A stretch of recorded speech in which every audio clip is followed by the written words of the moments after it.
Hi guys, it's Steffi from the Novelty Corner. Welcome back to my channel, and today I'm here to do another weekly wrap up with you. However, before I get into my wrap up, I did want to share with you guys a little project that I'm doing on the side, just completely of my own volition and just for my own information really, but you guys might be interested in it. I am currently compiling a list of all the Australian booktubers that I can find, just because my experiences at VidCon really highlighted to me the importance of knowing the creators that are around you, and having had the experience of meeting a few people over the last month or so, I really wanted to sort of expand my understanding of who in Australia is actually creating booktube videos, because their content is probably the most similar to mine. So on my blog, I have created a page for Australian booktubers and I have started linking to their channels on there. If you are an Australian booktuber or you know of someone, please feel free to leave their name or their channel link in the comments down below so that I can add them to the list. I may eventually expand out my lists to other countries, but primarily at the moment I'm focusing on Australian booktubers, which is not to say that I don't watch other content creators. This is just purely a curious whim of mine. So if you're interested in helping to make that list grow, leave any comments or links down below and I would be most grateful. This week, I felt like I was getting back into my reading groove. I finally recovered from school concert from a couple of weeks ago, although that really didn't happen until Friday. So I'm getting there slowly. And this is my weekly reading wrap up from the 17th of September until the 23rd of September. So going from my birthday until yesterday, because I film on Sundays. I read 3 books this week and a total of 1,109 pages. And my yearly reading total is now up to 193 books. This week I may have also been partially sidetracked by rewatching season 1 of Lucifer on Netflix and thoroughly enjoying myself. If you're following me on Instagram or following my Insta stories, where I will probably be vlogging my entire school holiday experience, because I'm now on holidays. I have 2 weeks of freedom. Yeah, you'll have seen me gushing all about Lucifer all weekend, and I'm slowly getting people going, what's that show that you're watching? So I'm introducing more people to it, which makes me so happy because it means I'll have people to talk about with it. So if you've also been watching Lucifer, let me know in the comments because I'd love to chat to you about it. Absolutely adore the show. And now that I've been sidetracked once more, here are my thoughts on the books that I read this week. The first book that I read this week is God's Grave by Kristoff, and this is the second book in the Nevernight Chronicle series. And being the second book, I can't really talk too much about it, but I do want to say how much I adored this book. It is a 2017 publication. It's only just been released. I gave it 5 out of 5 stars. It is not a book for the faint-hearted. The Nevernight Chronicle series is about a school for assassins. Our main character, Mia Corvair, trained at the Red Church, and then at the end of the first book, certain things happened, and that leaves her suddenly beginning to call into question where her allegiances truly lie. Without saying more than that, this book is bloody and brutal and violent and hilarious and witty in unexpected ways. I really love action-packed things, so the content in this doesn't faze me, and honestly things in books don't tend to faze me as much as they do when I watch them on screen. There are some really cool elements in this story. I know a lot of people don't necessarily like the inclusion of the footnotes that Kristoff includes in his Nevernight Chronicle series, but I really adore them because they add this additional layer of information about the world that you can choose to read or you can choose not to read. It's just there purely to world build without doing it within the text structure itself. The narrator, the omnipresent narrator who is adding in these footnotes,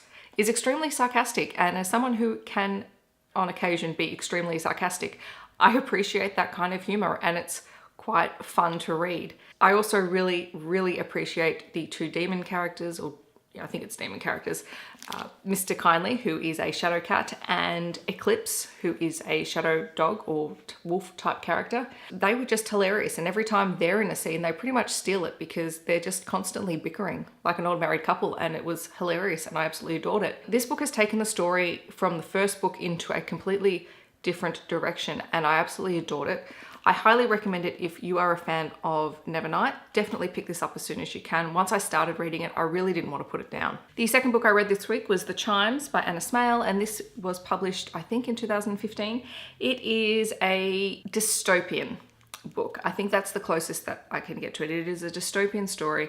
It is set in a future London where there is this giant, vast musical instrument that sounds constantly through the day, and at the end of every day it steals people's memories, and people begin each day anew, not really understanding their history or things that have taken place before. So they sort of live their day and they retain basic body memory skills, but everything else, every personal memory, is wiped away unless they've stored it in physical objects. The main character, Simon, however, is a little bit different. Each day that he wakes up, he has this nagging sensation that he's forgotten something, and so he is more hyper aware of the fact that he doesn't remember everything that has gone on in his life. He meets another character named Lucian and begins to suspect that Lucian knows a little bit about what's going on in the world with the chimes, which are the musical instrument that destroys memory.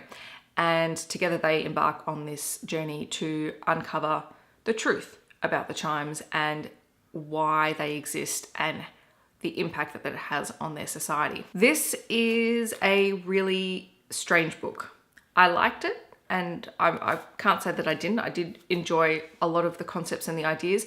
The whole thing is told through the language of music, so a lot of that went over my head, even though I did spend a little bit of time in my teenage years learning the violin and the piano. I mean, I never pursued it, so I didn't get too far, and a lot of the music terms sort of went way over my head, but I understood enough of the story to follow along. It does take a bit of pushing through the initial part of the book, and it is definitely not like anything else that I've read. So I gave it a 3.5 out of 5 stars, mostly because I had to push my way through this a little bit. I could have easily put this down and probably not picked it up, but I was determined to get through it because it's just one of those books. The last book that I read this week was Neverwhere by Neil Gaiman, and I don't know why I put off reading this for so long.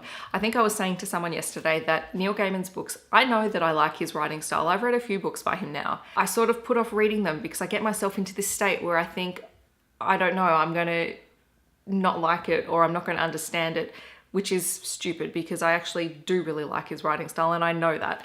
So it's sort of this mental game I have to play with myself, but I really, really enjoyed this. It is the story of a world beneath London, and it is the Under London. In this place, there live monsters and strange beings and creatures that we don't see in the real world. And our main character, Richard Mayhew, lives in present day London, and he is engaged to be married and he's working a good job. Despite all of that, he sort of doesn't quite fit in. Something always just seems slightly off kilter about the world to him, until one day he stops to help a woman who has been injured, and suddenly he finds himself drawn into this magical Under London world. And once he's there, it's very, very hard for him to go back because of everything that he has seen. I really like this because it's a fun sort of fantasy story that took a twist that I wasn't expecting into a slightly paranormal spin, which I love. Neil Gaiman is just one of those people who I think tells stories really well. Like, I didn't find this difficult to read at all. I just wanted to keep reading it, and I read it in a day. I literally sat outside of my balcony yesterday on my first day of my holidays and read it from cover to cover, and I absolutely adored it.